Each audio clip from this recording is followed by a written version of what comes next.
Hello guys, this is your friend and we are back with a new fanfic. Which is what if Naruto gets adopted by Kakashi and Kurenai and forced to marry Temari and comply CRA Part 2. And if you enjoy this fanfic then please press the like button and subscribe to my channel for more fanfic like this. And now let's start the fanfic. Temari. Naruto said only able to recognize his fiancée by her sandy blonde hair put up in 4 ponytails. Naruto was just absolutely shocked that Temari had showed up to celebrate him being a genin when she could have stayed home to celebrate Gaara becoming a genin, but she chose Naruto over her own brother.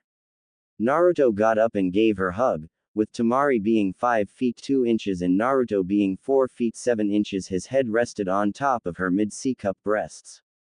Temari was a bit taken aback, but she wrapped her arms around Naruto and returned the hug.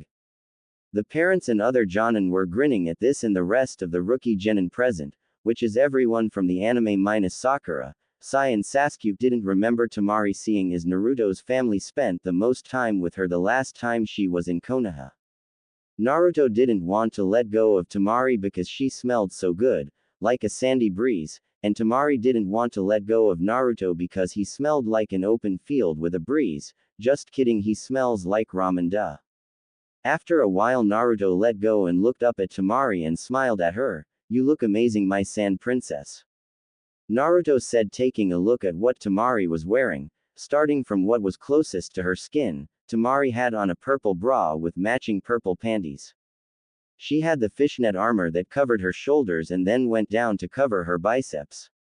It went down past her bust and went down to her waist, where it stopped on her right side but continued down to the top of her knee on her left side. Her right side had a piece from under her knee to above her ankle where she wore black shinobi sandals.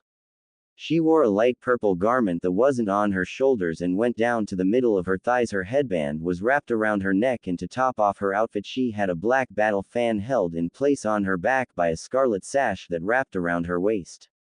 And you look amazing yourself, my golden fox-kun.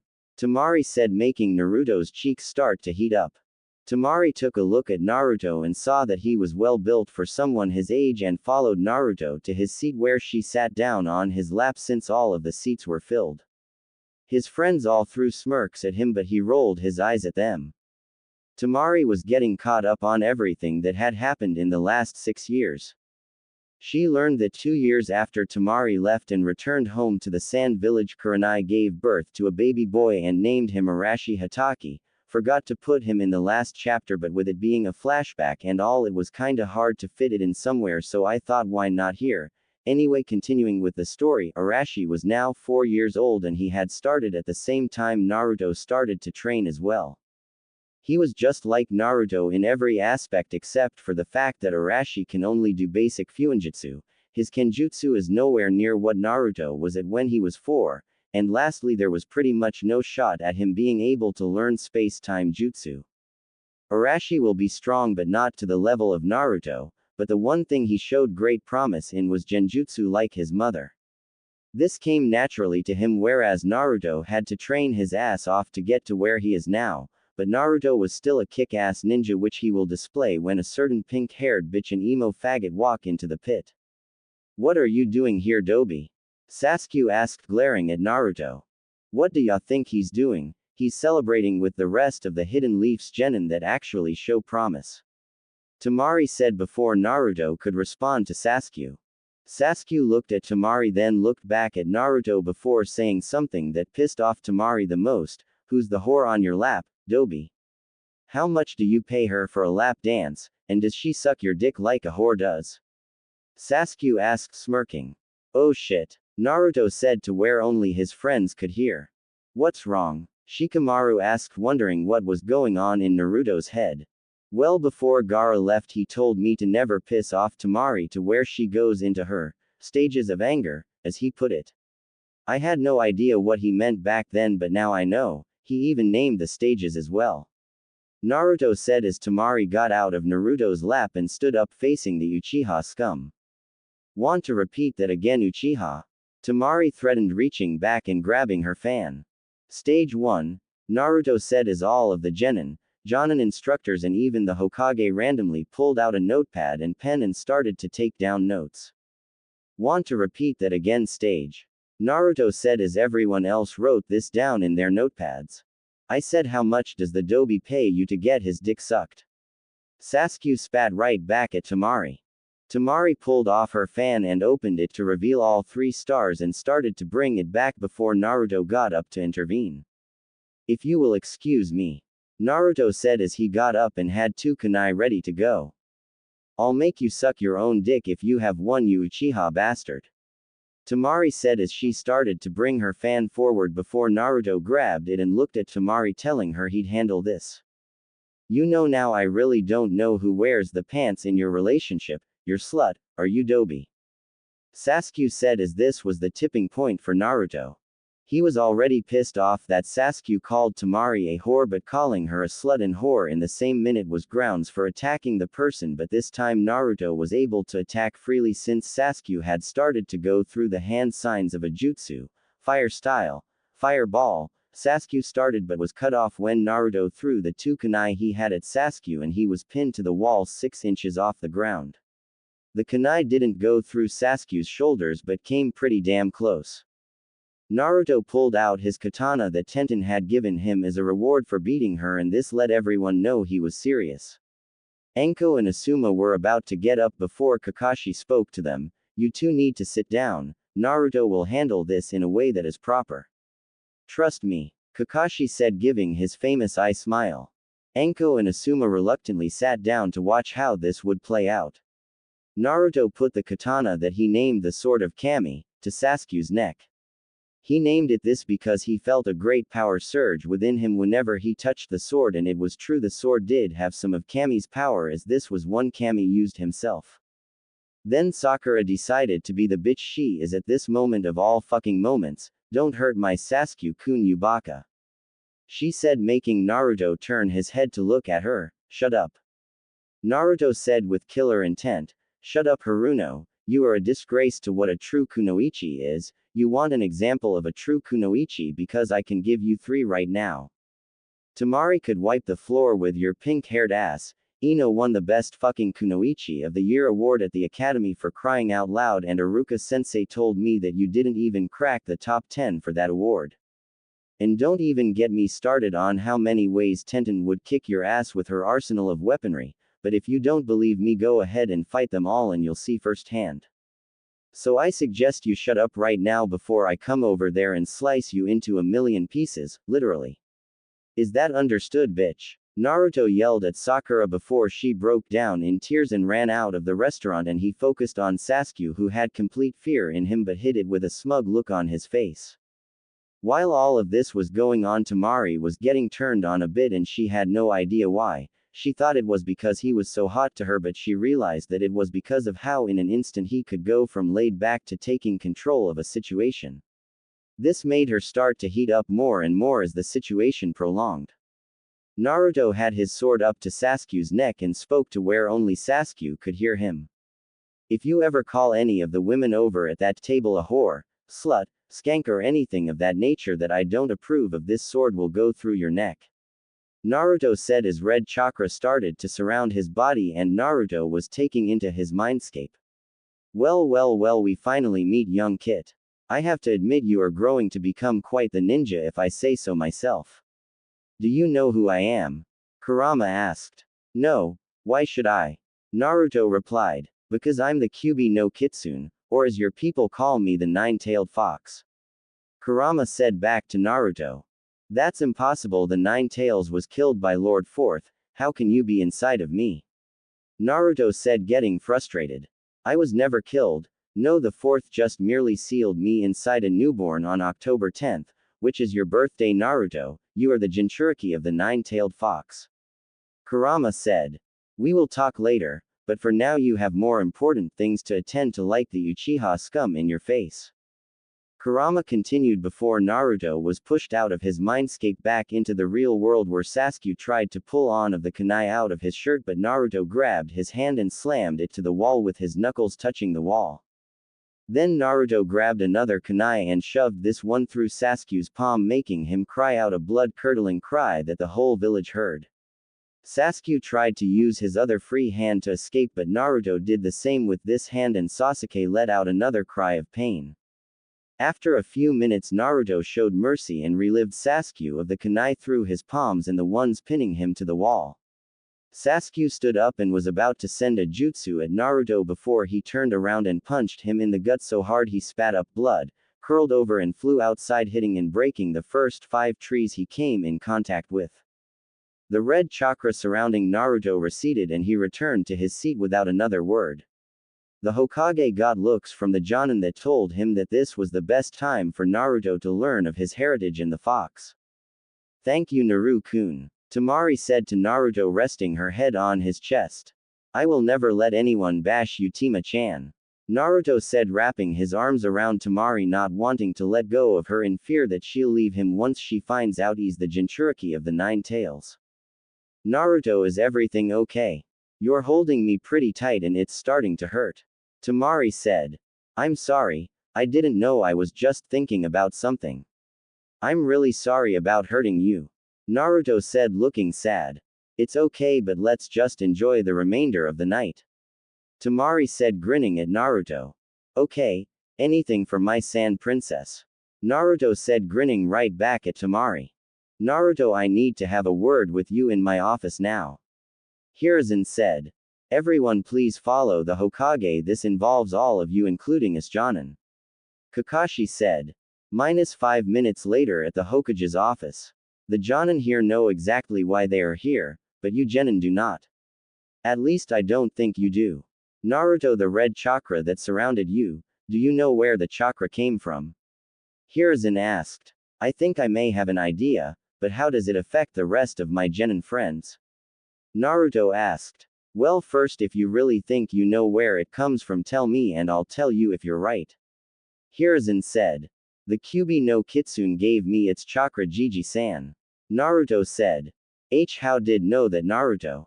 Hiruzen asked, shocked that Naruto knew that he had the fox within him. "I spoke to him at the pit. He told me that the 4th Hokage never killed him, he just sealed him within me on the day of my birth. I understand why he did it, but why me of all people, Jiji-san?" Naruto asked with a sad glint in his eyes. "Lord 4th chose you because," Hiruzen started before he looked at Kakashi and Kurenai, and both gave him a nod of confidence. "He chose you because you are his son. Naruto Hatake, your birth name is Naruto Uzumaki Namikaze, son of Minato Namikaze and Kushina Uzumaki. They both died the night the fox attacked the village, and you are the village's Jinchuriki, Naruto Uzumaki Hatake Namikaze." Naruto turned around to look at his friends and fiancé smiling at him. He thought they wouldn't want anything to do with him, but they showed him that they didn't care. They never saw him for the demon itself, they saw him for Naruto Uzumaki Hatake Namikaze. "You guys don't care about me being the Jinchuriki?" Naruto asked his friends. Kiba spoke what was on everyone's mind. "Hell no, this just makes you more badass if anything," Kiba said, making everyone laugh at his comment and how easy he lightened the mood. "Well, now that this is over, Naruto, you have the choice of where you and your fiancé live. You can continue to live at the Hatake residence, or you can go and live at the Namikaze compound with Temari, and it will be your decision as to whether Kurenai and Kakashi live with you. Your father has also put aside a bank account just for you in the Namikaze name, and your mother did the same but in the Uzumaki name, and to go along with that, since you are the last living heir that we know of to both clans, you will receive income for the efforts both clans had in the war, especially from the Uzumaki clan," Hiruzen said to Naruto as everyone started to leave. "Thank you, Jiji-san, really this means a lot to me," Naruto said as he wrapped an arm around Temari's waist and started to lead her out before Hiruzen spoke up one more time. "You're welcome, Naruto." "Oh, and Naruto." "Yes, Jiji-san," Naruto responded, turning back to the Hokage. "Your father, Minato, built a house just for you. He told me these directions. Go to his head, then go back 500 meters, your house will be there. I have never personally seen it, but he's told me that it's very nice. The two of you should spend the night over there by yourselves. I think you two need to catch up," Hiruzen said.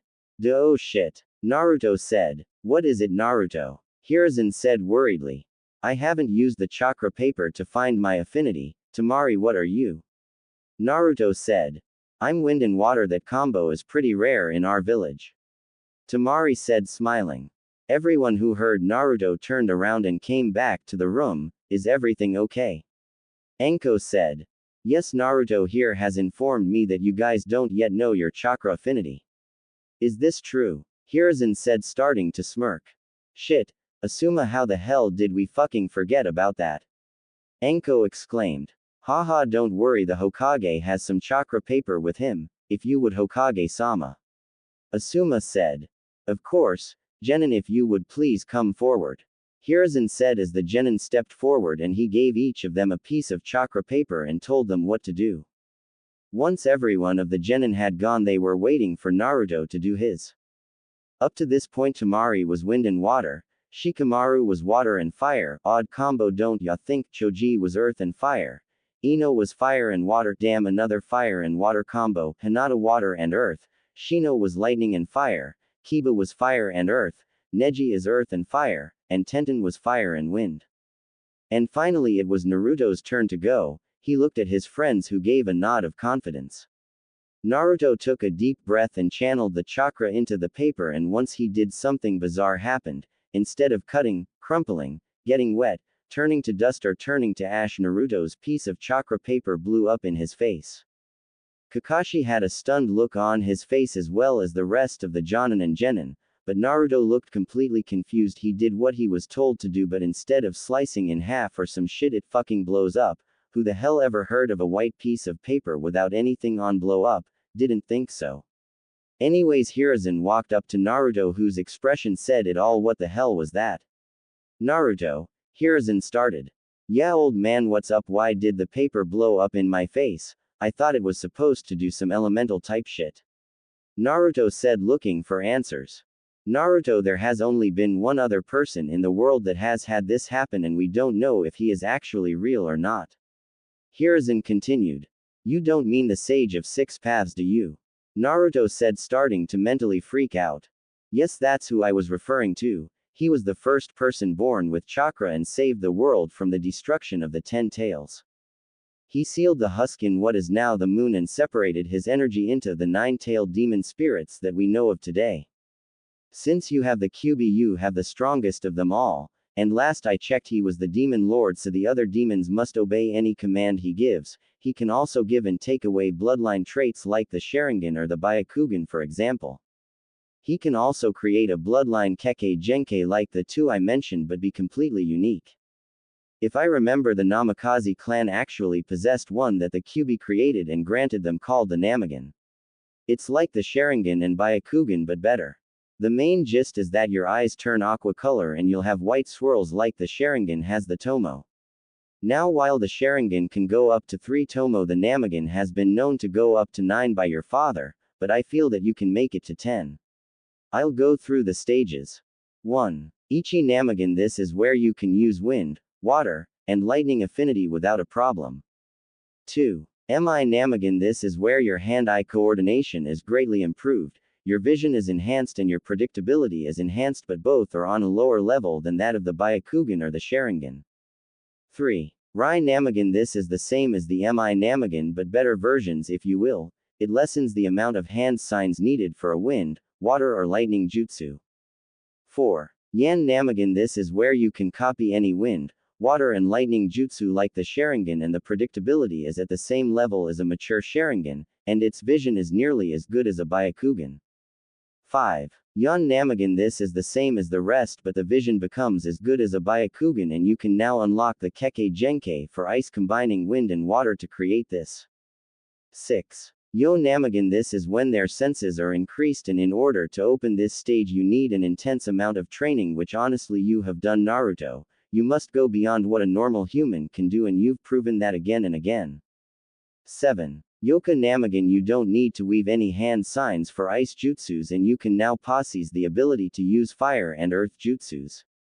8. Yachi Namagan. The predicting ability is superior to the Sharingan and the vision surpasses the Byakugan, and no hand signs are required for any of the jutsus. Just think of one, channel the chakra and let it fly. 9. Yoshi Namagan is like the Yachi Namagan, but your vision and predictability is nearly perfect. And to go along with that the Kekkei Genkais: wood, storm, lava, boil, ice and dust. 6 nature Kekkei Genkai at your disposal. Since the 10th hasn't been officially named Naruto, you get to do the honor of naming it. Hiruzen said, smiling while all of the Jonin and Genin were still trying to process all of the information thrown at them. Naruto was surprised by this and looked at Temari, and he knew what he wanted to name it.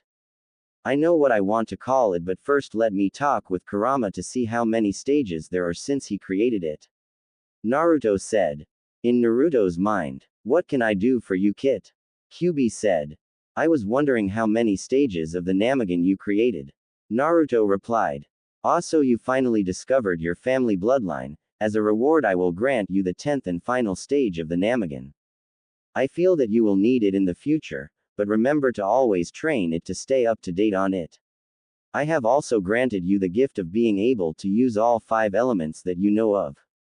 Match this along with the Namagen, which is superior than the Sharingan and the Byakugan at the perfect stage, and you have the perfect ninja.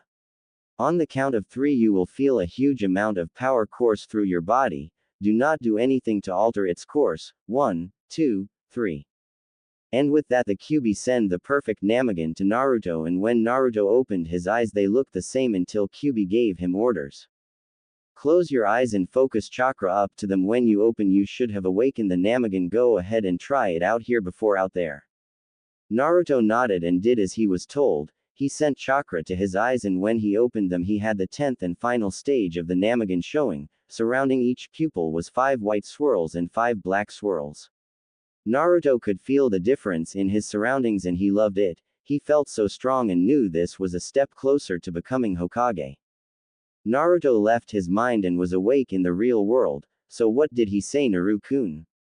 Temari asked. He granted me the 10th and final stage of the Namagen. Its name will be Tima Namagen in honor of my fiancé. The new Tima Namagen will give me perfect access to all 5 elements along with wood, ice, boil, lava, dust, and storm Kekkei Genkais. No hand signs are needed for them, and my vision is perfect along with my predictability being perfect. Kyuubi said this would make me the ultimate ninja once I master this. Would you like to see the Tima Namagen? Naruto asked, getting eager nods from everyone. Naruto closed his eyes and channeled chakra to his eyes, and when he opened them the Tima Namagen was present. His eye color went from a deep sea blue to an aqua color. Surrounding each pupil were 5 white swirls and 5 black swirls.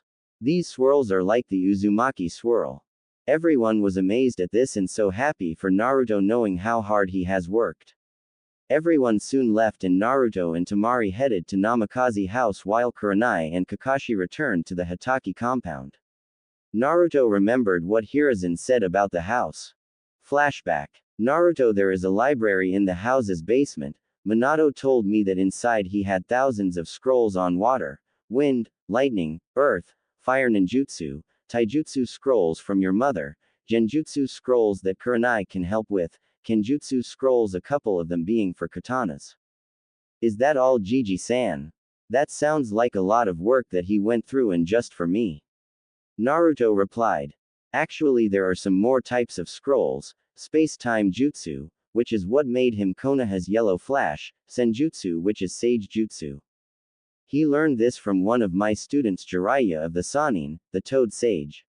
He's actually a pervert, a self-proclaiming one at that. He calls himself a super pervert, but he has always had a crush on one of my other students, Tsunade Senju. As far as I know she's the last Senju, just like you are the last Uzumaki and Namikaze, and if you want the last Hatake heir. Actually Arashi could become the heir should anything happen to me, but nothing won't. I'm going to become the greatest Hokage ever, better than my father, the 4th Hokage. You'll get there, but anyways, my point is that she has been heartbroken for nearly 30 years. She may look 25, but she's really 50. She has a genjutsu covering that up. I feel that you could possibly match them up together. Like I said, she's been heartbroken since the death of her little brother Naoki and Dan, who both died in the Second Shinobi World War. Since that day she left the village heartbroken. I believe that you could match the two up because I've seen the way you've changed people for the better. Who knows, maybe you can stop Jiraiya from being a pervert and heal Tsunade's broken heart, and just maybe you can get the two to be with each other. There are now 3 things I want to see happen before I die. One is that I want to see either Tsunade or Jiraiya take my spot. I'll be retiring after the Chunin exams in a month. Second is I want to see you get married to Temari and have children so I can spoil them like I do my own grandson Konohamaru. And third is I want to see you be either Godime Hokage or Rokudime Hokage. Maybe you can inspire Konohamaru to be the Nanadime Hokage. Haha, that would be something to see 3 people I care about dearly become Hokage. Maybe, just maybe, that will come true. Maybe, old man. I'm gonna guess that my father also has some scrolls on Fuinjutsu, right? He was an expert from what Kakashi-sensei has told me. Yes, Minato did leave scrolls on that subject, and yes, he was an expert on sealing jutsu. In fact, the seal on your stomach was one that he created by himself. It's very complex, the most complex seal I have ever seen. Your father was a genius in sealing jutsu. I wish I could be as good as he was, but I know for a fact that you'll surpass him in everything you do. You already have something that he never did. Oh, and what would that be, Gigi-san? The Tima Namagan. Did you forget he never got that far, only the Yoshi Namagan? You are already ahead of him in your family's Kekkei Genkai. Good night, Naruto. Thanks, Gigi-san, and good night to you. End flashback. Namikaze house. Warning, bit of a lemon. Naruto got undressed to his boxers and was about to go to bed when Temari stopped him. Hey Naruto, wait just a sec. Okay, Tima-chan. He responded. Naruto was lying on top of the bed sheets when Temari walked in naked, and Naruto was starting on another thought, not even seeing her. Hey Tima-chan, what do you tea? Naruto was stopped seeing Temari come out of the bathroom. What do you think? You like what you see?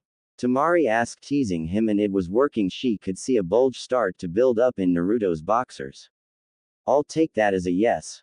Damn, she's so sexy, Naruto thought. Temari started to walk over to Naruto's side of the bed and bent down and started to kiss him, hardly giving any time for them to get some air. After about 10 minutes of them making out, Temari reached into Naruto's boxers and grabbed his rock-hard cock, and she was surprised by how long it was. He was 12 inches long and 2.5 inches thick. She started to drool a little bit seeing his massive cock and spoke up, Naruto, you're so fucking big. Really, I thought this was small. No, you baka. Any man would kill to have a cock your size. You really have been blessed with this size. Thanks, I guess. Naruto said, starting to blush, but that stopped once she did the one thing that came to her mind and started to suck on his dick. She managed to get 8 inches without a problem, but the 9th and 10th inch caused some problems, but she managed to down it. Now all she needed was the last 2 inches. She kept trying to move his cock further down his throat, but it wouldn't move until Naruto caught her off guard and grabbed the back of her head and rammed the last 2 inches down her throat, forcing her to gag, but she stopped it. After getting his cock all the way in her throat, she pulled back to where only the head remained, then went all the way, forcing his foot of meat down her throat. She did this for 10 minutes before Naruto felt his balls tighten up. Oh shit, Tima-chan, I'm gonna come. Naruto yelled as she made sure the head of his dick stayed in her mouth, and Naruto erupted in her mouth. Wow, salty and a little bit sweet, Temari thought. Damn, Temari gives the best head. I can't wait to love her. If her mouth feels this good, then her has to feel 100x better. Naruto thought. He jizzed out half a gallon of cum that Temari couldn't completely get. Some cum fell on her ample breasts and then onto her stomach. Some more cum even found a way to come out of her nose. Naruto got this grin on his face that Temari caught and wondered what was going on in the blonde's head. What are you planning, Naruto? Temari demanded more than asked. Tima-chan, do you want a pearl necklace? I guess, yeah, sure. Good, I'll give you one after I pleasure you. Huh. Naruto quickly grabbed Temari, and next thing you know, Naruto is above Temari. Naruto started out with some kisses on the lips, then moved to her neck, making her moan out his name, O-N Naruto. He kept moving down her body, getting in between her breasts and kissing the little valley. He moved down to her stomach, and before he got to her love, he moved to the inside of one of her thighs and began to kiss down to her knee, making her shiver from the feeling. He repeated the same tactic on her other thigh, making her moan out some more. He got back to her breasts and started to suck on her right breasts, earning him a moan. "Oh shit, Naruto, keep sucking my breast, pant, don't stop." Temari's love started to get wet from his actions and she started to rub her clit with one hand while the other guided Naruto's hand to massage her other breast. Naruto soon switched to give some attention to her other breast and massaged her right one, earning him some more moans. "Oh Naruto baby, I want you to eat me out now." Naruto said nothing and moved down to where his face was only inches from her womanhood, and his warm breath started to excite her more to the point where she grabbed his head and forced it into her vagina and he started to go at it. But after some time of hearing Temari moan at how well he was doing, he realized something. Shit. I got to go up for some air. There was just one problem to that: Temari's legs were keeping him in place. Her knees were behind his head, preventing him to move backwards, and her thighs squeezed against his head, keeping it still. She had him in a vice grip with half of her leg. "Damn it, I'm running out of air. What do I do? What do I do?" Naruto soon got an idea and saw the nub of her love and bit down on it enough to send her over the edge, and she came in his mouth with a loud scream. "Ah, Naruto, ooh, I'm cuummmmmmingg. Ah shit." Hiruzen was finishing up some paperwork and heard it clearly and thought one thing: I need to get me some. With that he left wanting to get some and happy that Naruto was reunited with his lover. Anyway, Naruto lapped up the remaining juices and asked Temari to get on her knees. "Hey, Tima-chan, could you get on your knees?" Naruto asked. "Naru-kun, I'm tired, please let's just go to sleep." Temari replied, panting from how powerful her orgasm had been. "Oh come on, I'll make it a quickie, I promise." Naruto said, complaining like a child would. "Fine, but it better be quick." Temari said, doing what Naruto asked, and got on her knees. "Good, now wrap your tits around my dick and jerk it off." Naruto said, and Temari did as she was told, and her reward started out with moans from Naruto. "Damn Tima-chan, your breasts feel so good around my cock." Naruto soon felt his balls start to tighten and he took over and started to love Temari's breasts really fast until he came and his cum splashed off of her neck, and he managed to shoot some on her face, in her mouth, and got some in her hair. When he finished, Temari looked like she had a necklace of cum on her, but the color looked like a pearl, which is where Naruto came up with the name. "Hey Tima-chan," Naruto said, starting to laugh. "What's so funny, Naruto?" Temari asked, being innocent in the situation. "Go look in the mirror, you'll see." Naruto said, still laughing. Naruto brought her in front of the mirror and she saw what he was laughing at and she started to blush crazy. Her face was totally red from her blush, but then she started to laugh with Naruto. "Hey Temari, do you want to go further with our little session?" Naruto asked. "Yeah, when we get married. I want us to both be virgins that night. That would make me very happy knowing that it's your first time as well as my first time." Temari said as she cleaned up, then led Naruto into and both got into bed naked as can be. Temari and Naruto were on their sides, so Temari used his left arm as a pillow, snuggled in closer to his chest to get some of his heat. Naruto draped his right arm over Temari's body and the fingers settled under her left breast and he gave it a light squeeze and said, "So soft."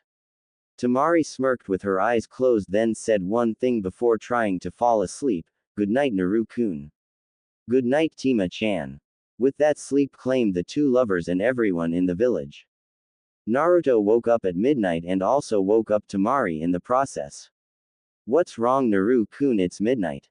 Temari said, wondering why he woke up all of a sudden. They had only been asleep for about 2 hours before Naruto woke up. "I just remembered that I was going to make clones to study up on some ninjutsus for our mission tomorrow." With that, Naruto created 500 shadow clones and made 5 groups of 125 to study one of the elements. One group would study wind, another water, a third lightning, a fourth earth, and the last fire. After studying, they would go to the training grounds outside to practice all night until they got them down perfectly. Time skipped to morning of mission to waves. Naruto woke up to see Temari still fast asleep and smiled, seeing how peaceful she looked. "Hey, Tima-chan, wake up." Naruto whispered. Haha. Tima-chan, come on, wake up, we have a mission today, remember? Naruto said, still whispering and smiling. Temari turned over facing Naruto and saw his smile. Seeing his smile just made her smile back and they kissed each other a good morning. Just after the kiss, both got out of bed and started blushing seeing each other naked. It was still a little weird for both of them seeing each other naked, but they liked it. When Naruto was heading into the bathroom, he collapsed on the ground from a headache that his multi-shadow clones gave him. Naruto. What the hell happened? Temari screamed and ran over to his side to see him squeezing his head. Fucking clones. Naruto. Naruto, what the hell happened to you? Remember those clones I created at night? Well, they all dispelled at the same time. I feel like I just had 500 scrolls worth of knowledge shoved into my brain. Oh, damn, I'm glad I don't have to feel that. Temari said, laughing. Shut up, Tima-chan, this shit really hurts. Naruto said, but he eventually started to laugh with Temari. He pulled Temari up to his chest and wrapped his hands around her waist and just held her there as they were laughing their asses off. Hey Tima-hime, we should really get ready and head up to Gigi-san's office. Okay, my Foxy-kun. Temari said, getting up and going to the bathroom, swaying her hips, getting the blood to flow south in Naruto's body while some shot out of his nose and he passed out with Temari giggling. Minus 90 minutes later in Hokage's office. Naruto and Temari were the first ones to arrive at the Hokage's office and they were waiting for the rest of Team Asuma and Team Baki to arrive. Once everyone was in the office, the Hokage started with what their mission is to be. Well, now that both teams are here, I can give you the first joint mission our villages have assigned. You will be bodyguards for a famous bridge builder. You must get him there safely so he can finish building the bridge. Team 10, this is your first mission and it will be AC ranked mission. This is the first time a genin team fresh out of the academy will be getting AC ranked mission. Complete this and your team will go further into the history books. With the Chunin exams in a month, I thought this would be the best mission for you to start off with. Asuma, Anko, and Baki, you can decide when you leave, but I would suggest in 2 hours. Tazuna is a bit of an alcoholic. Send him in, by the way. Kakashi's team was also present and Tazuna comes in with a bottle of sake in his hand and was wearing a straw hat. So which team is gonna be guarding me? Cause it better not be the team with Pinky on it. That hair will draw too much attention, but that billboard forehead will probably draw even more attention. Tazuna said, then taking a swig of sake. Ino started to bust out laughing and she couldn't breathe after laughing so much. What else do we have on that team? A gay, and emo faggot, and a pale-ass child who needs to be fed some meat. Now this team, Tazuna said, referring to Team 7 before turning his attention to Temari's team and Team Asuma. This team looks like they are actually ninja. Hokage-sama, tell me I don't have that team guarding me but the two teams with actual ninja. Tazuna said. Tazuna-san, the team that you don't like will not be guarding you, the two will. The team from our village are only genin and this is their first mission, so don't ride their ass so much. Hiruzen said, smiling. Thank you so much, Hokage-sama, I'll be waiting outside for you to get ready. Tazuna said. Everyone went to get their stuff packed and met up at the front gates of Konoha to see Tazuna waiting for them. About damn time you guys showed up, I'm ready to go home. Naruto just rolled his eyes and looked at Temari, who just grinned at him. It was a sunny day that was without a cloud, in fact it hadn't rained in at least a week. After they got out of sight of the village they were walking before Naruto noticed a puddle in the road and knew some weird shit was gonna go down. He nodded at Asuma, who only smirked, and Shikamaru caught this and started to put the pieces together. Then two Chunin-level missing ninja popped out of the puddle and had metal claws doused with poison on the fingertips and shuriken chains that connected to the other metal claws. They threw their shuriken chain at Asuma and wrapped him up and then pulled, killing Asuma in an instant. Temari's team and Anko with Choji and Ino surrounded Tazuna and let Naruto and Shikamaru go to work on them. Naruto drew one of his twin katanas and got ready to perform a jutsu that uses fire style and comes out of the sword, but Shikamaru got them trapped in a jutsu of his own, shadow possession jutsu. Success. They're all yours, Naruto. Give him a swing of one of the swords of Kami. Shikamaru said. Thanks, but my shadow clones worked on this jutsu for my katana, Cloud Style, Flame Beheading Jutsu. Naruto yelled and an arc of flames came from his katana and scorched the demon brothers, knocking them out. Choji hit them in the air. Asuma-sensei will take care of the rest. Naruto said. Everyone but Anko and Baki looked at Naruto like he was crazy, but Asuma used the substitution jutsu right before the shuriken chains ever touched him. Naruto caught this with his Namagen he activated before the whole thing started, and Baki and Anko are both Jonin who easily caught this. Though Baki was surprised that Naruto caught on that fast, he didn't think the little runt would know, but he took into consideration that he was the Jinchuriki of the nine-tailed fox like Gaara as of the one-tailed raccoon dog. But even Gaara didn't pick it up that fast, but he knew Asuma couldn't be taken down by some missing Chunin nin. What are you talking about? Asuma-sensei is D dead? How can you say hell? Ino started before. Bam. It was Asuma who close-lined the two nin into the ground, cracking a few ribs in the process. Asuma-sensei, but how we saw you get cut up to pieces from their shuriken chain. Ino said in disbelief. Naruto, you can everyone since you saw the whole thing with your Namagen. Asuma said, turning it over to Naruto, who explained everything. What happened was there was a puddle back there and I knew some weird shit was up because it hasn't rained in weeks, right? Naruto started getting nods from the genin.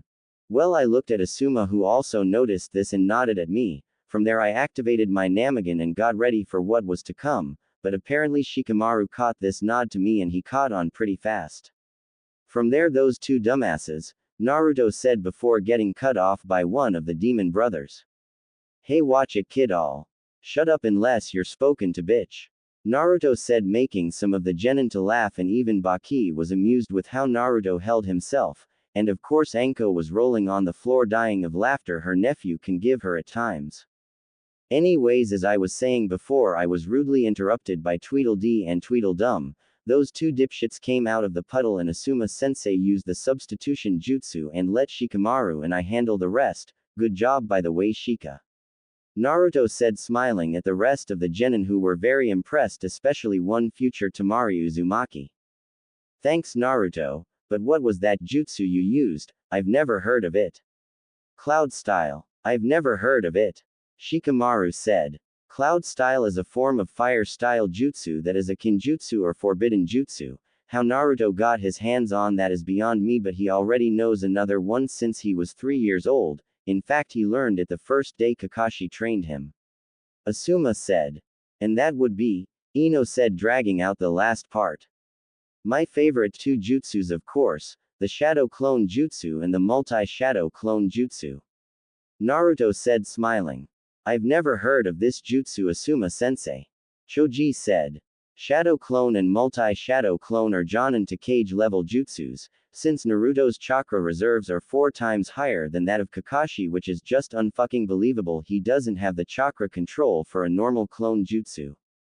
Basically, he would have to channel almost no chakra in his case to perform this, and even then it might come out as a bust because he would need precise chakra control. But he can use the Shadow Clone Jutsu without a problem because they were meant for those with high chakra reserves, but there is a drawback to the Multi-Shadow Clone Jutsu. Anko started. A drawback? Like what, Anko-sensei?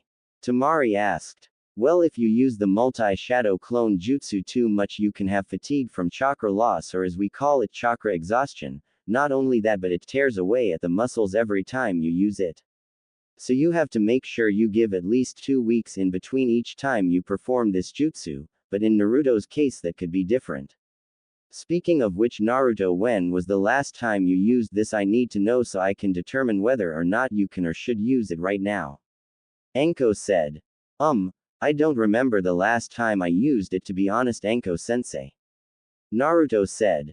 You used it at midnight when you woke up all of a sudden, baka. Temari yelled at him. Oh right, forgot about that. Naruto said, scratching the back of his head. You are such a baka. Temari said. Don't be like that, Tima-chan. Naruto said, trying to get Temari to calm down. Don't be like what? You're being such a baka. She kept on going. Yeah, but guess what? I'm your baka, remember that, my Sandheim. Naruto said, smiling at that last comment he made. I know, Naru-kun, you're my baka like I'm your Sandheim. Temari said, hugging Naruto, then giving him a quick kiss. Alright, now that we have this out of the way, Mr. Tazuna, we need to have a talk. Asuma said, narrowing his eyes. Sure, but let me ask you this. Tazuna said. Go ahead. Asuma replied. Why did you let the genin handle this when you could have done it by yourself? Tazuna questioned. Because I needed to see something. I needed to know who their target was. I needed to see whether it was ninja attacking ninja or if they were after a target like you, so I let myself be captured and performed the substitution. Then I got the image of who their target was, you Tazuna. Asuma said, glaring at Tazuna. Team 10 had never seen Asuma angry, so they were a bit frightened by this sight. Why were they after you? A C rank mission like this is usually when you ask for protection against robbers and muggers and the likes, not ninja. This makes this mission at least a B rank, which is for Chunin and Jonin only. But because the genin handled it so well, I will leave it up to them. Team 10 and Team Baki, since there are 7 of you, no matter which way you vote it will be majority rules, so pick. Asuma said. Both Team 10 and Team Baki got in a huddle to discuss what their answer was, and they came to a conclusion real fast.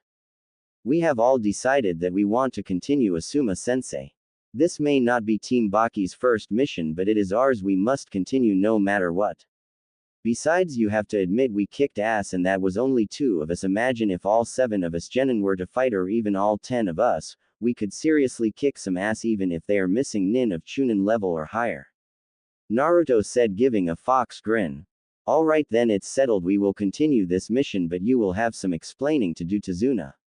Anko said, glaring at him. I understand completely. Tazuna said. Naruto's team is confronted by Zabuza Momochi. The Jonin are rendered immobile and tell the genin to run, but they stay and fight. Once they beat Zabuza, Haku comes in and takes him away. Tazuna is led home and Inari confronts Naruto, pissing him off and leading Naruto to train for many hours. Once the bridge is almost complete, Zabuza fight the team again and is killed by Gato's men. The team returns home where Temari's team stays until the Chunin exams. Naruto's team was walking towards a port that would lead them to the land of waves. After the team is within a few miles of the port, the team is confronted by Zabuza Momochi. Zabuza throws his sword into a tree and reappears on his sword. Who's the mummy freak? Kankuro said as he started to walk up to face him before Naruto stuck his arm out explaining who this was. Wait, Kankuro, he's not like the other 2 ninja we faced. Compared to them, he's in a whole nother league. Naruto said. So what? Who is he? Kankuro replied. Zabuza Momochi, one of Kiri's 7 ninja swordsmen of the mist, and to top things off, he's a missing ninja of Jonin level. So basically he could kick the demon brother's ass in his sleep. And to answer any questions about the swords you have, its name is Kubikiribocho. It's pretty much a big ass butcher knife. Naruto said. So what if he's Jonin missing nin? I'm gonna kick his ass. Kankuro said. No, Kankuro, let the Jonin handle this, we must protect Tazuna, that is our mission. Period. Naruto said, glaring at Kankuro and activating his Namagen. Fine, I'll let Baki-sensei and the others handle them.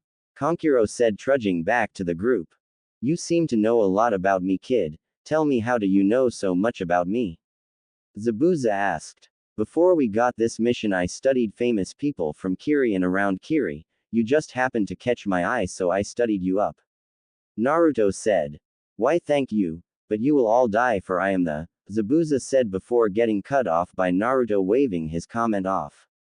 Yeah, you're the demon of the mist, or bloody mist, master of the silent kill. Naruto said, acting unimpressed. This angered Zabuza, so he jumped down with his sword to the group to face off the 3 Jonin. Asuma pulled out his trench knives while Anko and Baki got into a stance ready for the fight. Zabuza performed the hidden mist jutsu, shrouding the whole area in a thick fog, making it hard to see anything at all. Ino started to get nervous and Asuma could feel her chakra fluctuating and said one thing. Ino, calm down, you will not die. I will not let my comrades die. I promise. Asuma said. Ino started to calm down at this and started to focus once again. You're wrong. You will all die, Zabuza said, appearing in between the genin and Tazuna. Naruto turned around with his Namagen activated and noticed that this was not the real Zabuza and pulled out his twin katanas and stabbed him, revealing it to be a water clone. The water clone dispersed and the real Zabuza was right behind Naruto. Naruto, behind you! Temari screamed, but it was too late. Zabuza swung Kubikiribocho and cut him in half. Naruto, ooh! Temari screamed but stopped only to find out that it was a water clone. Naruto played Zabuza right in his hands. When Naruto turned around to see Zabuza, it was the actual one. For a split second before, he performed a handless water clone and substituted with it. Using his Namagen, Naruto saw right through his plan and had an immediate response. I may just be a genin, but I'm gonna make you work your ass for this win, which won't happen. I have too much to fight for to let you win, Zabuza.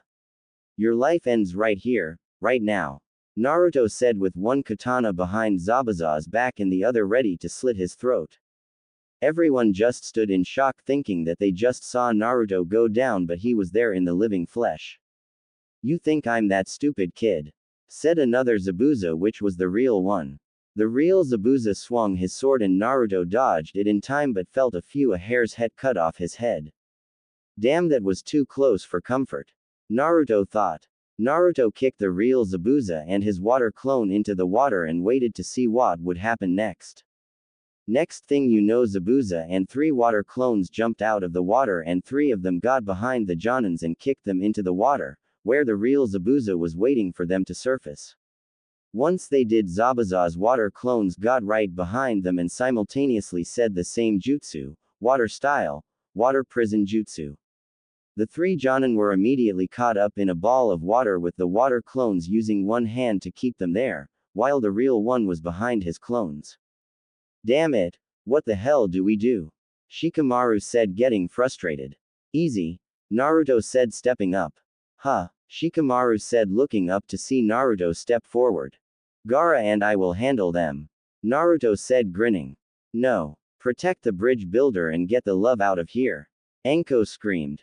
What do you have in mind, Naruto Uzumaki? Gaara said in his monotone voice. I need to speak to Shukaku. You think you can release the seal enough to let him talk to me? Naruto asked while Temari and Kankuro looked on and thought that that was the single most stupid thing you could ask for, but they shut their mouths and just waited to see what Naruto had in store for them. Why? He'll take over my body. Gaara said, still using the same voice. I have a plan, so let me talk to him now. Naruto said, putting extra emphasis on the last part. Gaara did what he was told and Kankuro and Temari thought Gaara would have killed Naruto right there on the spot, but he didn't, to their surprise. What can I do for you, kid?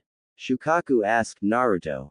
I need you and Kurama to come up with a way for us to defeat the 3 water clones. Any ideas or jutsu you can let us use to take care of them? Naruto asked. Let me talk to Kurama, I may have an idea. Shukaku said to Naruto. Hey Kurama, what do you want, Shukaku? Kurama asked, annoyed. The kids, they need our power and I think they should learn a combo technique to win this fight. And why should we do that? Kurama said, getting annoyed.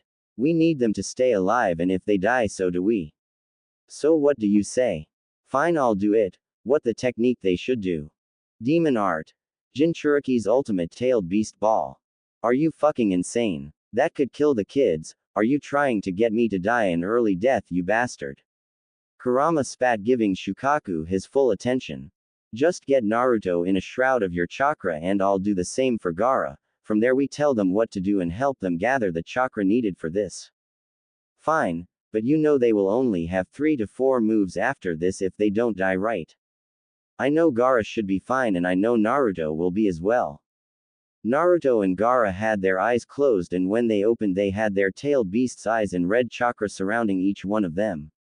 Naruto raised his right hand while Gaara raised his left and they charged up their tailed beast ball until it was the size of a house. When they were ready they yelled out the jutsu, demon art, Jinchuriki's ultimate tailed beast ball. They threw it straight at the clones with Naruto and Gaara following close behind to get their senseis when they released the water prison jutsu. The 3 clones jumped out of the way of the oncoming attack, freeing the Jonin. Naruto grabbed both Anko and Asuma before the tailed beast ball could hit them, and Gaara grabbed Baki and they shunshined out of the way just in time before the tailed beast ball slammed into the next quarter mile's worth of trees before vanishing. Naruto and Gaara set down their senseis and they were exhausted. They only had a couple moves left, so Naruto made it count. Shikamaru now. Right. Shadow Possession Jutsu. Success. Shikamaru said, capturing the real Zabuza and his clones in his family's jutsu. Naruto got rid of the clones with his swords of kami, and was about to kill Zabuza before he was hit with Senbon needles, and everyone looked back at Shikamaru for an explanation and he said, "Don't look at me. I had nothing to do with that," he said, putting his hands up in defense and releasing the jutsu, allowing Zabuza to fall to his face. Naruto noticed a person in a tree branch and knew it was him or her that threw the Senbon needles. Anko checked for vital signs but got nothing. "He's out, there are no vital signs. Thank you for fighting Zabuza for me. I have been searching for him for some time now," the mystery person said. "From the looks of it, you're from Kiri. Tell me, what is your position exactly?" Anko asked. "I am a hunter nin from Kiri. Like I said, I have been tracking Zabuza for a long time now. Thank you for your help," the mystery person said, shunshining to Zabuza then shunshining away. "Come on, pant Anko-sensei. Pant Asuma-sensei, pant, we have to keep moving," Naruto said, panting. "You guys can go to my house for rest, then we can continue to the bridge so I can finish," Tazuna said. "Sounds like a plan," Choji said. "Right. Let's keep mov," Naruto started before he collapsed on the ground from chakra exhaustion.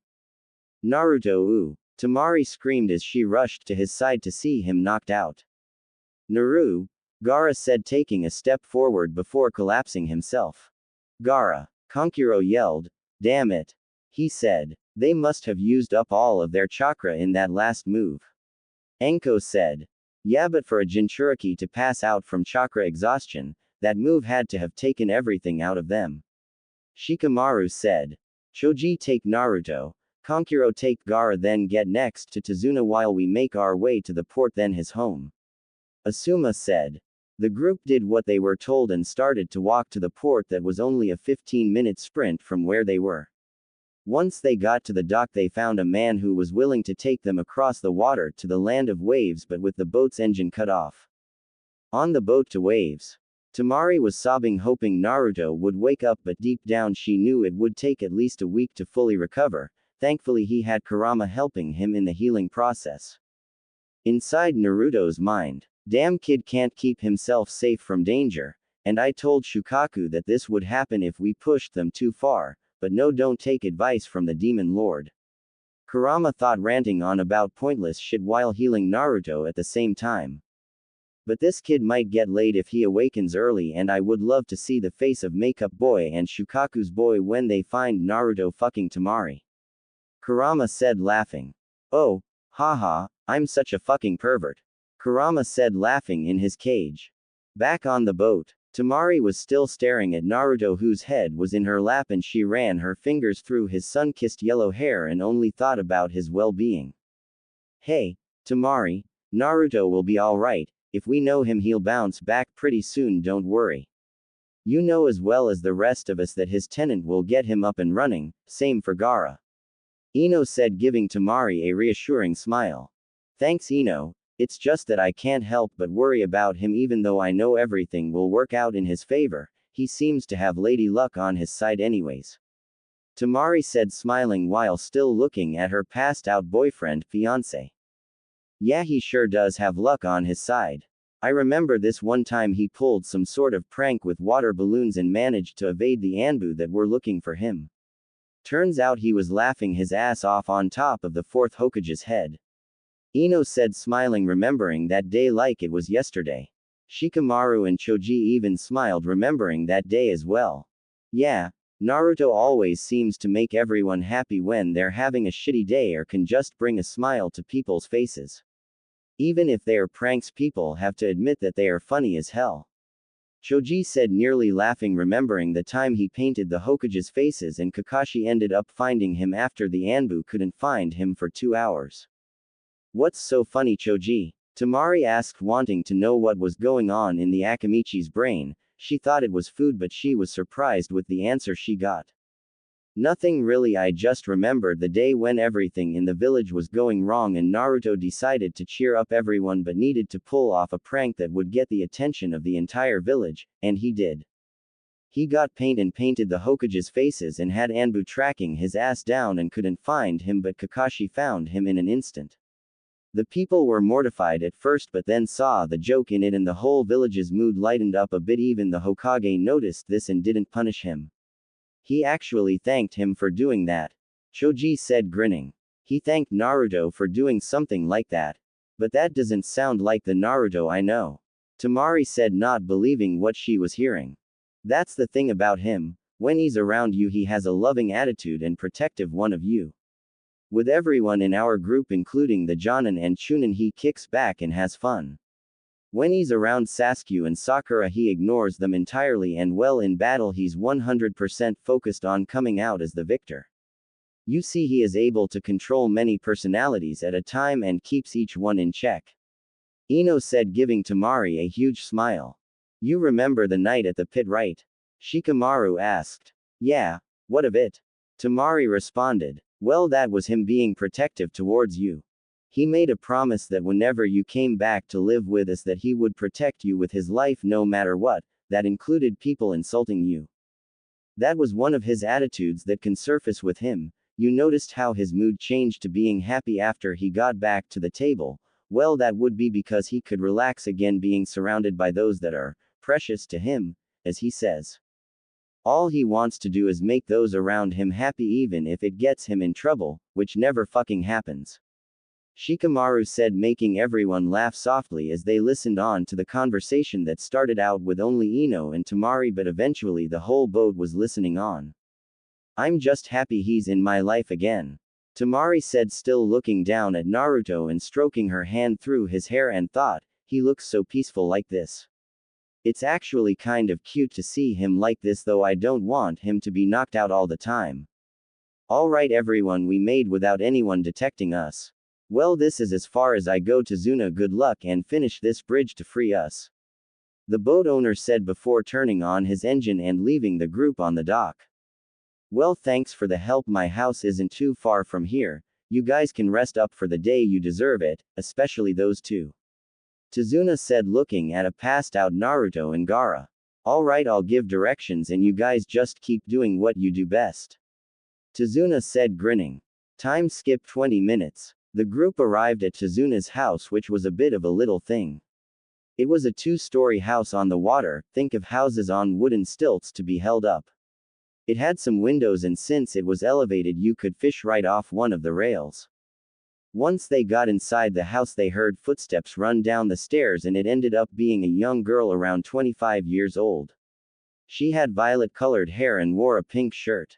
Choji put Naruto in one room along with Naruto's stuff in one room, while Kankuro put Gaara in another room with their stuff and Baki's stuff in it. Temari swung by Naruto's room and threw her stuff in it. Asuma threw his stuff in another room and had Shikamaru and Choji throw their stuff in the same room. Enko and Ino would stay with each other. The group of ninja minus the 2 Jinchuriki were eating dinner with Tazuna and Tsunami when Tsunami's son Inari walked in after they were talking about Zabuza not being dead because hunter nins get rid of what they need to from the bodies and then go and burn them. Okay, so if Zabuza is alive, what do we do? I mean, it's not like we know where Gato is hiding or even Zabuza. Kankuro said. That's true, but when Zabuza returns I believe Gato will be there to either see for himself if Zabuza kills us or if he stabs Zabuza in the back and hires thugs to kill not only him but us as well. Enko said. You're all going to die if you try to fight Gato. Inari said as he walked in on everyone minus the Jinchurikis talking. Oh yeah, and why's that brat? Enko said, growling. Because my dad was the toughest one in the land and tried to go up against Gato and he died. Inari yelled, starting to form tears in his eyes. Hey kid, what's this in my hand? Naruto said from behind Inari, making everyone's eyes grow wide seeing Naruto up after being passed out only 12 hours ago. A katana. Inari replied, shivering with fear. That's right, a leaf ninja and his katanas are the baddest shit-kicking weapons in the world. Naruto said, grinning before Temari tackled him. Oh my gosh, Naruto, how are you up so fast? You should still be in bed resting for another 5 days at least. Temari said, hugging Naruto to death. Easy, Temari, you don't want to kill him before you two get married. Ino said, laughing. Married? You two are getting married. But you two are so young, when the hell did this happen? Tazuna said. Well, you see, 6 years ago Hokage-sama invited myself along with Shikamaru and Choji here for a meeting, and he brought along Kiba and Shino, who are my friends, and brought Saskia. Kage-sama was coming to see who would marry my Sandheim to strengthen the relationship between our two villages.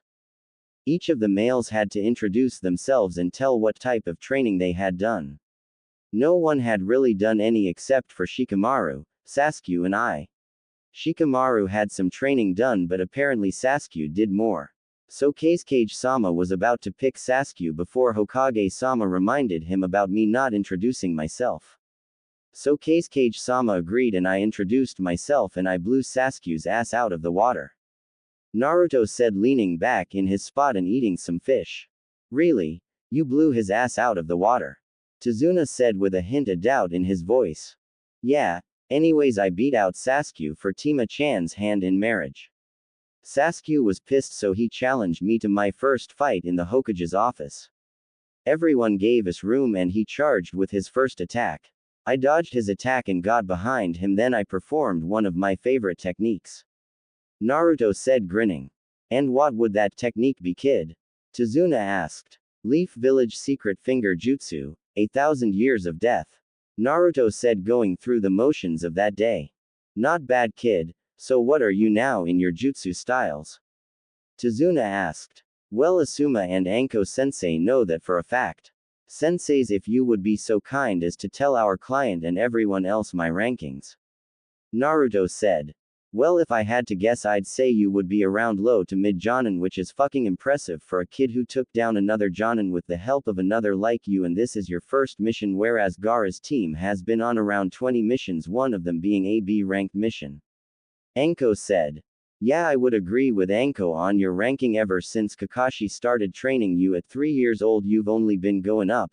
You've never had a down moment until recently when you passed out. Asuma said. Aw, shut up, Asuma-sensei, ha ha ha. Anyways, kid, like I said a few minutes ago, a leaf ninja and his katanas are the baddest shit-kicking weapon in the world. Naruto said, grinning at Inari. So you're saying you're the baddest shit-kicking weapon in the world? Inari asked. You got it. I'm gonna become the strongest ninja in the world, and when I do, I'm gonna make sure the Leaf Village and Waves become allies. How's that sound? Naruto said, still smiling at Inari. Inari smiled at Naruto's proposal and gave him a response. Yeah, you become the strongest ninja ever, then you come back. That means you can't forget us. Inari said, smiling back at Naruto. Tsunami was smiling, seeing her boy in better spirits than he usually was. She also noticed that Naruto only had on his black compression shirt on. Think of the ones that Under Armour has for winter but short sleeves, and saw how ripped he was for his age and started to get turned on a bit. The last time she ever had a man in her life was Inari's birth father. She's been in a sexual slump ever since Inari was born. That was the last time a man had his way with her. She quickly excused herself and left to her room to take care of some business. I'm sorry, but I think I'm going to turn in for the night. Good night, everyone. Tsunami said as she got up and quickly went to her room and masturbate while she still had the picture of Naruto in her mind. She came 3 times before she passed out from exhaustion, and started to dream about Naruto dominating her and him spraying his cum in her and getting her pregnant. Hey Sandheim, Naruto said, motioning his head towards the forest, letting Temari know he wanted to talk to her alone or something else. Okay, I'm coming, Golden Fox-kun. Temari said. Once the two were outside and they closed the door, Temari led Naruto towards the forest, swaying her hips, and Naruto obviously caught this and thought this one thing to himself, thank Kami I got to be with this babe. Best ass I've ever seen, even better than Anko-chan's or Kurenai-chan's. Not weird because Kurenai isn't related to him in any way, remember that. And her breasts are so damn nice and full. They may not be bigger than Kurenai and Anko-chan's, considering Anko has the biggest in the village and Kurenai has the second biggest that can put up a challenge with Anko's, but damn they're the best. And that face fucking breaks the scale 100 out of 10. Naruto thought, almost jizzing in his pants. Naruto was smiling at how fucking lucky he got with Temari. And Temari was happy in her own right. If Naruto hadn't come into her life, there probably wasn't a boy with the balls to ask her out, considering who her family is and that Gaara is the village's Jinchuriki. Temari led Naruto to a tree where Naruto sat down and Temari laid down on top of his lap, where Naruto unsealed a blanket and threw it over the two of them and sat in peace looking up at the stars before Temari decided to break the silence hanging over their heads. Hey, Naruto, I need to ask or tell you something. Temari said, looking over her shoulder and up at Naruto.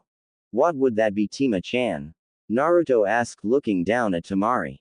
Well, I know that you're a strong ninja and all, but I'm worried about something bad happening like what happened against Zabuza. Naruto, you could have died, and if you did, Temari said before starting to sob. I wouldn't be able to live without you. Temari finished sobbing into Naruto's chest. Naruto wrapped his arms around Temari and rested his head on top of hers before he gave her his response. I know that you're worried about me getting hurt or worse, but I won't die until I become Hokage.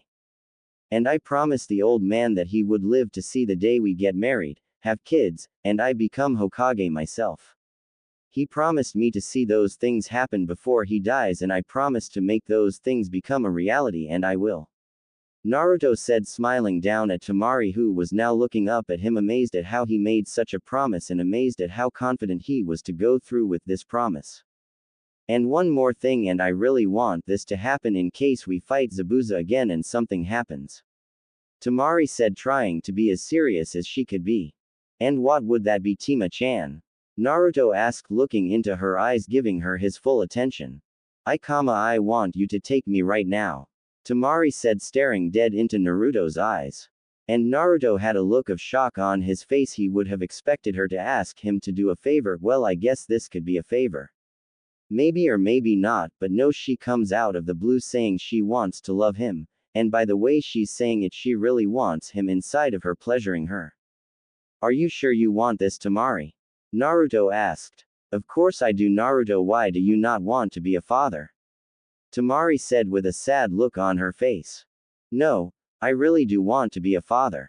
It's just that, I mean, if I get you pregnant, you'll have to sit out of the exams for the baby's sake, and I know how much you want to participate in these exams. Naruto said, showing how worried he was for her if she did indeed get pregnant. Don't worry, Baka. I already took the pregnancy test, so I won't be able to get pregnant. Which means, Temari started before she leaned in next to Naruto and whispered something that sent shivers down his spine. You can cum in me all you want, and I know you have a ton of cum in those balls of yours. So what do you say? Will you take my virginity away, Naruto Uzumaki Namikaze? Temari said with a lust-driven grin. As long as you, Temari Uzumaki Namikaze, take my virginity away. Naruto replied, sending shivers down Temari's own spine before she nibbled on his earlobe, getting a moan from him and then kissing him on the lips. I would be honored. Now let's go somewhere a little more private and away from the house. If we did it out here, everyone could see us butt naked fucking like rabbits. Temari said before she and Naruto jumped away to go have some fun. If only Jiraiya was here, he could sure use this as material for his next Ika Ika book. But alas, he isn't, so no material for him. -5 minutes later, 1/2 mile from the house. Lemon time. Everything started off slow for them, trying to get used to getting each other's clothing off. Temari managed to strip Naruto down to his boxers, which now looked a little too small for him with his colossal serpent dwelling within them. Meanwhile, Naruto got Temari down to her bra and panties. Once Naruto removed the last of Temari's clothing, he could only stare at how perfect her mid-C cup tits looked. They matched her perfect cream-colored skin, and they were so full and they didn't sag a whole lot, they were nice and ample. Naruto then went further down her body, admiring her beautiful, long legs, then stopping at her feet and seeing that she had cute little feet. Naruto then started to go back up her body, trying to take in this masterpiece of a woman. He stopped at her face where the two locked eyes and seemed to move towards each other by some force to where they were only inches away from each other, and then they locked their lips and gave all the passion they had into it. The two blondes started to tongue wrestle to see who was more dominant, and Temari gained the upper hand before Naruto found a way on top of her tongue, then explored her mouth, making her moan into his mouth. Temari and Naruto broke their kiss, and Temari ripped off Naruto's boxers in one motion, revealing his half-erect cock. She got down on her knees and she wrapped her hand around it and started to pump it for a few minutes before exciting it more and taking it in her mouth.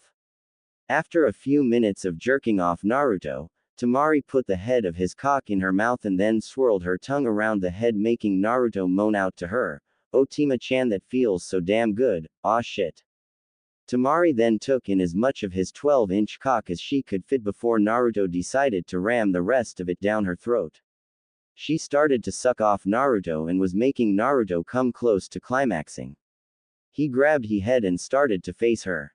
After a few minutes, Temari deep-throated his dick and hummed, making his dick ache with want to release inside of her, but held on for as long as he could, but that was a hopeless cause as he poured out about 2 cups of his sperm into her throat and then stomach. Temari was able to catch some of the taste of his sperm and found it delicious. Damn, he tastes sweet and salty and a little bit of ramen, but shit, he tastes so fucking good and my stomach is starting to expand from all the cum he's pouring into me. I've got to have him in me. Cum in my love, then let him ravage my ass. I have to feel every sensation before he decides to put himself in harm's danger. Damn it, I got to have him now. With that, Temari pushed Naruto onto his back and straddled his hips, hovering her wet entrance above his throbbing cock. She grabbed his cock and lined it up with her entrance while he moved his hands to her ass and started to squeeze it, getting a moan from Temari. Once she was ready, she descended onto his cock. She got all the way in one motion and his dick nearly pierced her womb as she let out a pain-filled scream. "Aw shit, my love," Temari said as tears started to form in the corners of her eyes. Naruto saw this and quickly responded to her, "Tima-chan, if this is too painful, we don't have to do this." Naruto said, showing concern for his future wife. "No, I just need to get adjusted to your size, that's all. Remember that your cock is bigger than the average shinobi's dick and you are under the average height your age, so that's saying something about how big you are. And besides, I would probably be in twice the amount of pain if my hymen was still here. Thankfully it broke from all the training I went through." Temari waited for a few minutes before giving a nod of confidence to Naruto as she rose up and came crashing down as you her skin on skin, making a clapping-like sound. Temari did this for a few minutes before Naruto met her halfway, sending more sensations through both of their bodies. "Oh Naruto, you feel so good in my love. I want you forever, Naru-kun," Temari yelled, filled with ecstasy and pure bliss showing in her eyes. "Same here, Haim. I want to you whenever I can. My dick feels like it's melting whenever it's inside your tight, warm, wet." The two lovebirds started to speed up their actions, forcing their climaxes to approach faster than what they hoped for. "Aw shit, Tima-chan, I'm gonna blow. Me too, come with me, Naruto." The two blondes kept going at it until Naruto blew his load inside Temari's snatch, painting it white on the inside. Once Temari first felt the warm sensation hit her, she blew her load. "Aw Naruto, baby, that felt so fucking good. I want to put it in me doggy style, then love me in my ass and rock my world."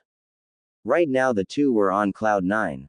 They had never felt this pleasure before in their lives. There was no way for the two to describe the moment other than fucking awesome. Temari got off of Naruto and stood up and allowed their juices to drip out of her, making it glisten in the moonlight. Temari got on her hands and knees and rose her ass in the air to further entice Naruto to what he could get out of this night. Naruto crept right up behind her vagina and slammed all 12 inches of his meat in her without warning and further getting her prepared. Temari felt this change within her body and her chest shot outwards as she rose her head up and let out a silent scream, and tears started to form and fall down her cheeks. Naruto was still pounding away while Temari found her voice and was screaming at him in pain, not pleasure or bliss but in true pain. She hadn't remembered a time where she felt so much physical pain before. Naruto leaned forward and saw the tears and wiped them away while whispering into her ear, I know that it may hurt right now, but trust me, in a little while you'll be shouting out in pleasure, not pain. Please hang in there, my Sanheim. You're strong, so I know you can handle this, just bear with me. Naruto kissed her on the cheek and leveled his speed, and Temari soon fell into the rhythm and rocked her hips in the opposite direction of Naruto, and they crashed together in the middle, making clapping noises. Temari started to let out cries of pleasure just like Naruto promised, and that thought almost made her come right there, but she held on to her orgasm for as long as she could. But with the way Naruto was fucking her, he was getting closer and closer to her G-spot the further in her he went. Then without warning, Temari let out a loud cry of bliss as Naruto unintentionally found her G-spot, and she came all over the two of them. Her cum was running down their legs and Naruto's cock was covered in her juices. Temari collapsed on the ground panting for air, as that was the biggest orgasm she ever had. She never had one this big when she would finger herself to sleep, imagining Naruto plowing his glory into her. But this was the real deal. Naruto did plow himself into her, and she came so much to the point where she was tired. Hey Tima-chan, if you're too tired we can continue this another time, Naruto said, showing his caring side towards her. That was one thing she loved about him, he cared about her well-being. Not many people did, since she was feared in her village. Not just because of her father but because of Gaara. With him holding the one-tailed beast, people hated him. Their own father even changed after they made the marriage official. He tried to kill Gaara, blaming him for the death of their mother. As a result, Gaara had become cold towards everyone. It was a wonder that Gaara actually listened to him. Usually Gaara would have threatened to kill him or just have done it without a second thought as to who he was. He honestly didn't give a damn that Naruto was marrying Temari, because he would kill her if she got in his way. But back to the secondary point, Temari loved that Naruto cared for her and was always worried about how she was doing. This made her feel warm on the inside, and she loved the feeling of it. Now back to our main point, love. I'm fine, Naru-kun, I want you to love my ass before we head back to the house. Please do this for me. I will do as you request, but first you have to taste yourself. You taste really good. Ah, thank you, and you actually taste delicious. Temari said as Naruto laid down on his back, and Temari got into the doggy position again with her back turned to him. She started her descent, and it was a bit of a painful one.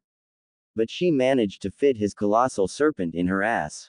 The two started off slow but then found their usual fast, but steady rhythm. Naruto put his hand on Temari's ass cheeks, and she blushed when she felt him do this as he guided her ass up and down his rod. Naruto got an idea in his mind and just couldn't wait to try it out, so he went for it. He found his way to a tree and started to lean against it with his back, and while Temari was still shaking her ass, he lifted his legs up, forcing Temari to fall into his chest while he fucked her at incredible speed. It only took a couple of minutes before the two of them were fast approaching their climaxes. Aw shit, Naruto, I'm gonna come. Me too, Tima-chan. Aw shit, that feels so good, releasing in your warm, wet, tight. Hey Naru-kun, put me up against that tree and love my ass. Why the fuck would I do that? Because I want you, and for you to truly make me your woman you must my mouth, and my ass. You already got two out of the way, now you need to my ass, then we can return. Fine, but I'll make it a quickie, nothing too long. We don't need the teams hunting us down then finding out we've been fucking like rabbits for nearly an hour, maybe two. Okay, let's just hurry up. I want you to L me like the bitch in the heat that I am. And with that, Naruto positioned himself with Temari's ass and pushed the head of his enormous cock in, and felt like his dick was gonna break off from how tight she was. Tima-chan, ease up, I can't go in if you keep being tense back here, just relax and let me pleasure you for the night. Naruto said while kissing Temari's neck, sending shivers down her spine while she slowly loosened up her tight ass to allow Naruto to enter her all the way. Oh shit, Tima-chan, your ass is so fucking hot and tight. I feel like my dick is going to melt away. Oh Naruto, your dick feels so good in my ass. Go as rough as you want on me, slap my ass as hard as you can, grope my tits, do anything just as long as you love my ass. Temari said in a begging tone, waiting for Naruto to start rocking back and forth before he got into it. After a few minutes of going slow, Naruto started to pick up the pace and Temari was trying to hold back a scream but couldn't hold out a scream as she experienced an earth-shattering orgasm. After feeling her go through an orgasm, Naruto released into her ass and kept going, picking up the pace until his hips were a blur, but that only lasted a few minutes before she clamped down on his dick and forced him to come in her ass and he unloaded in her. He poured about a half-gallon of jizz down her anal tube and her stomach made her look a few months pregnant. Naruto pulled out of Temari's ass and all of his cum poured out of her ass onto the ground. Temari was wobbling from the orgasms Naruto put her through. She tried to take a step but collapsed, but before she could hit the ground Naruto caught her and was carrying her bridal style. He set her down under a tree and got her dressed before getting himself dressed. Then he carried her bridal style, figuring that she was still too damn tired to move. The couple got to the edge of the forest to find the house lights of Tsunami's house off. So instead of disturbing the others, they just took out some sealed blankets and rested on the ground in each other's arms before the day rose. Time skipped to battle at Bridge 1 week after first encounter with Zabuza. Well, look what we have here, Haku. The team decided to go through with their mission to keep the bridge builder safe. Alright, Genin, listen up. The three of us Jonin will take on Zabuza, the rest of you handle Haku and protect the bridge builder. Asuma said in serious tone, pulling out his trench knives. The Genin all surrounded Tazuna while the Jonin stepped up to face Zabuza. Haku charged the Genin while Zabuza charged the Jonin and swung Kubikiribocho at them. Naruto and Temari stepped up for their fight against Haku while the rest of the Genin protected Tazuna. Haku immediately went to work using his Kekkei Genkai of ice-style jutsus. Ice style. Crystal Ice Mirror's secret jutsu. With this jutsu there were sheets of ice that all had Haku in them, but in reality all but one were reflections and they created a dome, making sure they couldn't escape. Choji, Ino, try and melt the ice so I can catch that faggot. Shikamaru yelled. Right. They both said. Fire style. Grand Fireball Jutsu. They both yelled out and two huge fireballs came rushing at the ice mirrors. Haku defended himself by going through the following hand signs: tiger, snake, rat, snake, tiger, water style, water wall jutsu. A huge wall of water came rushing out of Haku's mouth, causing the collision of both fire and water to create steam. Once both jutsus died down and the steam cleared out, Shikamaru saw that the attack was ineffective and cursed under his breath. Shikamaru tried coming up with an idea to break into the ice mirror dome, but his options were very limited as to what he could do, and even smaller when Haku could disrupt to destroy his plans. Naruto and Temari weren't doing all that well either. With Haku jumping around the mirrors, Temari could hit him with unwind jutsus and Naruto couldn't keep up with how fast Haku was, and to top that off, the two blondes are being bombarded with Senbon needles. Round after round getting bashed with Senbons really started to piss off Naruto, so he resorted to use his family's dojutsu. The Namagan. Naruto closed his eyes and channeled chakra into his eyes, then opened them to show that his cerulean, ocean blue eyes changed to their aqua color. Now Haku seemed to be going in slow motion as Naruto could easily track Haku's movements and take him down. With that being said, Naruto jumped and grabbed Haku in the throat, while he was on his way to another mirror, then slammed him down, creating a decent-sized crater on the bridge. Jonin vs. Zabuza fight. Same time as everything going on with the Genin. Enko, get ready to use one of your stronger fire jutsus, then Baki back her up with a wind-style move to increase the flames. Asuma said, holding up his trench knives, channeling wind chakra into them, making his favorite weapon glow blue. Alright, let's kill this motherfucker and get back to the Genin. Fire style. Great Dragon Flame Jutsu. Yelled Enko as she started to breath out a dragon made out of fire, and Baki started up with his wind style move. Wind style. Wind sword. Baki yelled, throwing a sword made of wind that was almost invisible into Enko's attack, making it twice as large as before, and charged Zabuza. Asuma followed close behind the combo attack, ready to cut Zabuza down to size, but Zabuza went through 44 hand seals right in front of their eyes and yelled out his jutsu as he ended with the bird seal, water style, water dragon jutsu. And then a dragon made of water erupted from the water below the bridge and met the dragon made of fire head-on. That a cloud of steam 3 times bigger than the one with the genin was created, but Asuma still charged in hoping for a sneak attack, and he did get Zabuza slashing him across the chest with his wind chakra and not the actual blade itself. Fuck, I missed. Asuma said, engaging in a kenjutsu fight with Zabuza using his fucking huge butcher knife against what seemed extremely small trench knives. This went on for a few minutes before both supercharged their weapons with their chakra and slammed their own weapon into the other's sweat spot, forcing the two back, and the two were panting from going all out on each other. Both Asuma and Zabuza were starting to get tired of fighting each other before Anko stepped up with a kunai in her hand ready to fight. Zabuza smirked at this and invited her to try to land a blow on him. Anko took this as a challenge and ran in head-on. "I'll kill you, you son of a bitch," she yelled. Back with Naruto and Temari's fight. Haku had gotten up after getting pummeled into the ground, literally, by Naruto's shadow clones.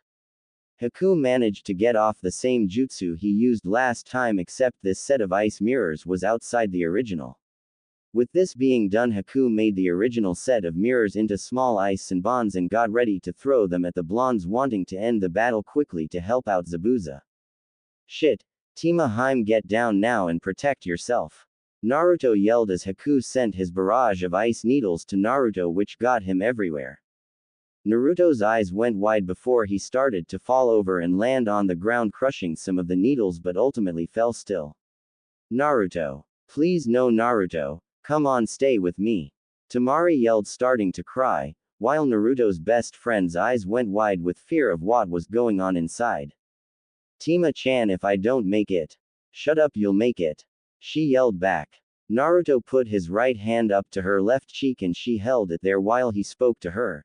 "If I don't make it, my Heim, I want you to find love in someone again. Please promise me this, before I leave this world and join my parents. Please, Temari Uzumaki Namikaze, promise me," Naruto said as his breath started to slow down. "Damn it, fine, but you'll live, you've been through worse," she replied as she captured his lips for what could end up being the last time. Naruto responded, but it was short-lived as he soon stopped responding to her kiss. She could feel the warmth in his body vanish, and it felt as if the world grew colder at that moment. "Naruto, oh. Please come back to me," Temari yelled, trying anything to get him to respond, but nothing was working. He was just lying there as dead as a doornail.